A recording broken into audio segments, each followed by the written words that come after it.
Alright, so we've moved from my apple tree, which is right there, over here to one of my beautiful pear trees.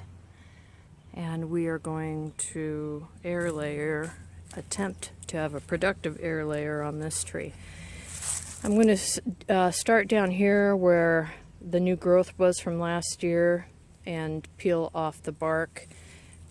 So that means that if it roots, and hopefully it does, when I cut it and then have the root ball up here, I can plant it, and this will be how tall my tree is. I think I'm going to do this on two different branches, one from this tree, one from that tree, and hopefully one or both work. When I do layering, I'm hopefully confident in 50% success, but last time I did grafting it was more like 25%, and I'm still waiting on this year's grafts to see what's going on. But alright, let's get started. Okay, so like with the mounds that we did, we're going to take a ring, make a ring and a ring here in the bark to loosen up the bark, so I can slip it off with that little wrench.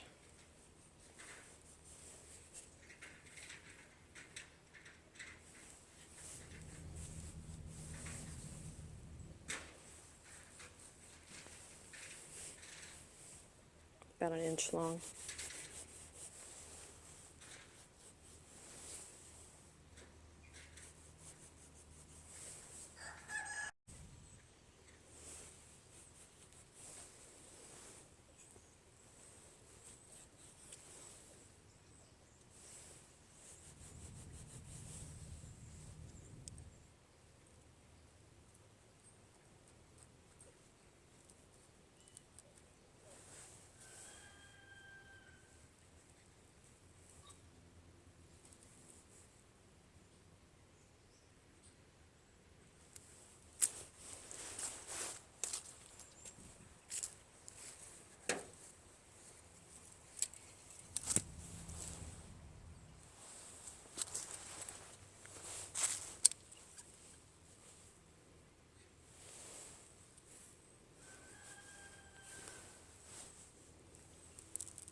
Alright, so here's a close-up of it. I know sometimes the camera wants to focus on the ground and not with what I'm doing. So about an inch long, roughed up, and bark removed down to the cambium layer.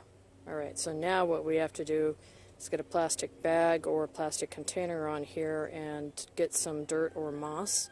I'm going to do one of these in dirt and my garden soil, and one of them in moss, maybe mixed with some dirt. I haven't decided yet. And we'll compare the two. Well, this is a nice way to reuse an old plastic bag.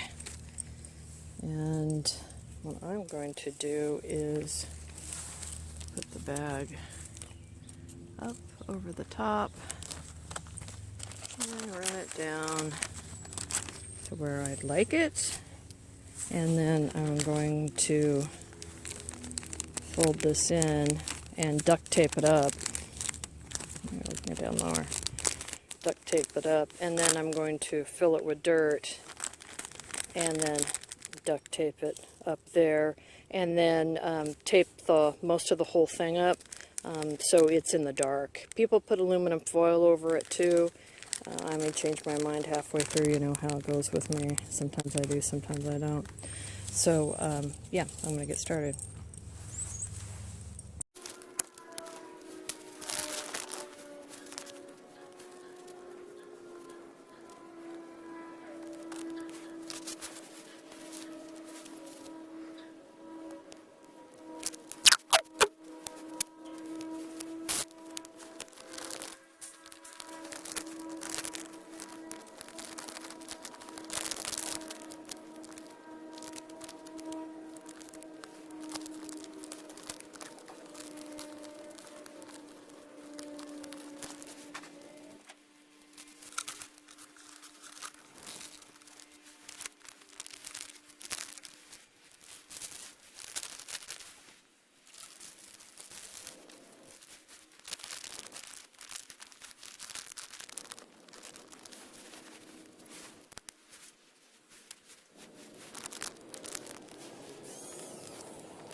Alright, so we've got that nicely tucked up and taped at the top and the bottom, and we want to put in, oh, that's not the right knife for that. Oh shoot, well, we'll make do.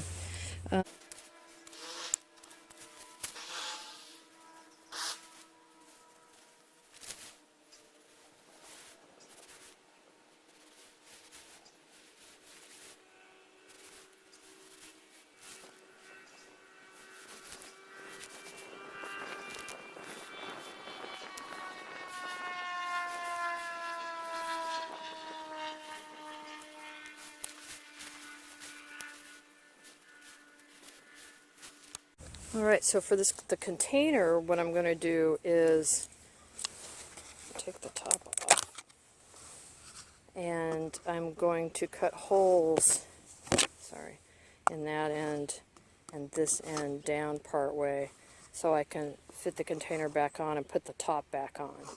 And we'll go ahead and tape it down so it's in the same area, and we'll see how that goes. So it'll be interesting. And so that's what it looks like with the holes cut in it.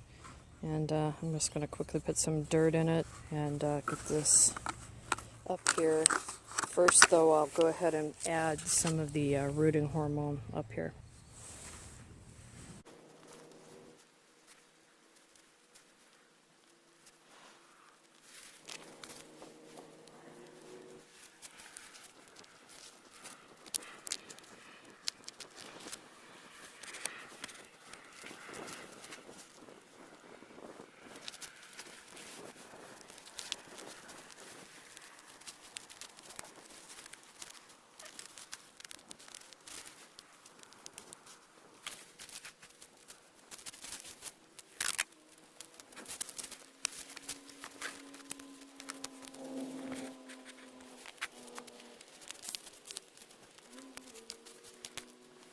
Alright, certainly not as elegant as the other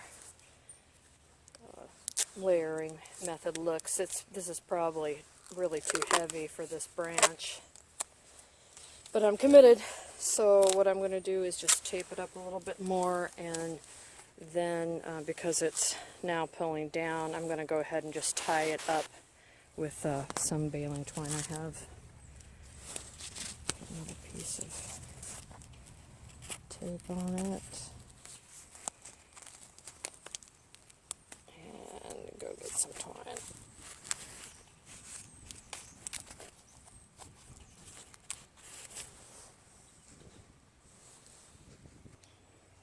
Alright, so the finished product.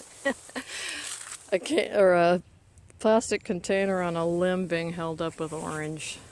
Oh, that's Redneckville for you, but welcome to the country. So we have this one, air layer, and that air layer, and we've got the two mounded ones going on. I've got some more grafts and some simple layering and tip layering. So it's going to be an interesting year to see if any of this stuff works. I want to go ahead and label this, and hey, we'll check back in a couple months. So it's February now, March, April, but you know, this one and the mounded one I can check pretty easy, right? Because I can just pull back that dirt over there. So anyway, let's give it a shot and see what happens. Maybe we'll get some free trees, get some more pear trees and more apples and more blueberries and more Daphne. It's awesome. All right. Thanks for watching. Let me know if you have any questions I can help with.